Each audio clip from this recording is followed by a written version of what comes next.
It's a dilemma that led to almost 70 years of scientific breakthroughs. But which is best, patient consent or medical progress?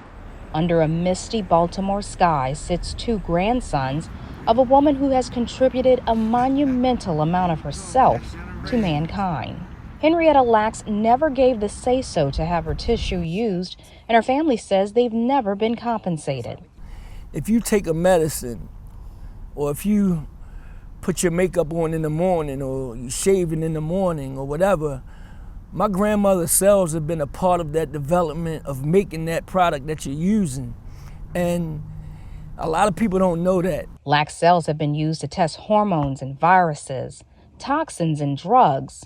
Researchers say they use them to develop vaccines for both polio and COVID-19 without having to use a human subject. They've even been sent to space. This is where doctors took Henrietta Lacks' cells without her permission. But that's not who's being sued. Her descendants say it's another company that they're going after. They say this company took those cells, mass-produced them, and sold them, knowing that Lacks had never given anyone her permission to do so. Why should Thermo Fisher Scientific have intellectual property rights to his grandmother's cells, and they have no say-so? I mean, it's mind-boggling. Civil rights attorney Benjamin Crump is representing the Lacks family. This lawsuit is about genetic justice. Family members say they don't want the medical community to stop using the cells. They just want what's fair. We are very proud of what my grandmother's cells has done. For decades, the medical community never knew Lacks' true identity or the story of how tissue was taken from her and used to create what's known as HeLa cells.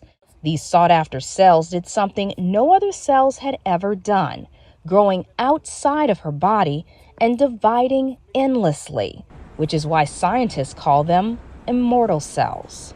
Her cells were the gold standard of medical research and product development, and if we were to cease and desist the use of her cell lines, that it would come to a standstill. This renovated building in Baltimore's Turner Station neighborhood is where Lacks lived.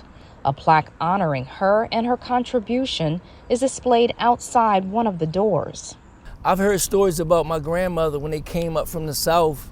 They lived in a small row house in East Baltimore, and it was 20 people living in that house, going to work at Bethlehem Steel, and she's feeding 20 people and sleeping 20 people, you know, on minimal money and stuff like that. So she's a giving person, and her cells are the exact image of her. It was 1951 when a black woman from Baltimore in her 30s walked into Johns Hopkins Hospital for help. Doctors say they found a tumor on her cervix and diagnosed her with cervical cancer. Lacks died months later, leaving behind 5 children and a husband.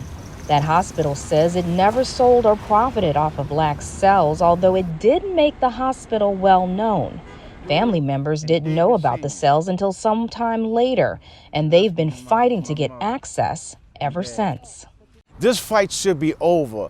Another generation of Lacks should not have to go to fight for their grandmother or their family's legacy to get what is rightfully theirs. Attorney Crump says this is only the first of what could be many lawsuits centered around Lacks' cells. Her immortal cells are the cornerstone of modern medicine.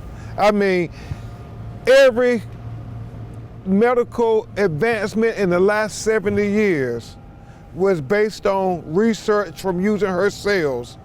And all these pharmaceutical companies have made billions upon billions of dollars, while her family, her children, haven't benefited not one red cent.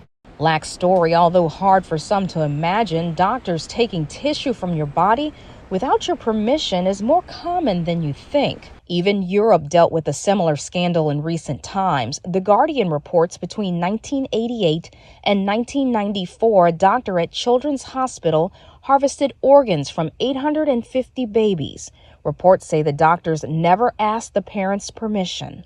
There's been a debate for years over patients' rights to biospecimens and how they should be handled. This case could set a precedent. It feels like a long time coming that this is the right moment in time for us to be going forward with this case.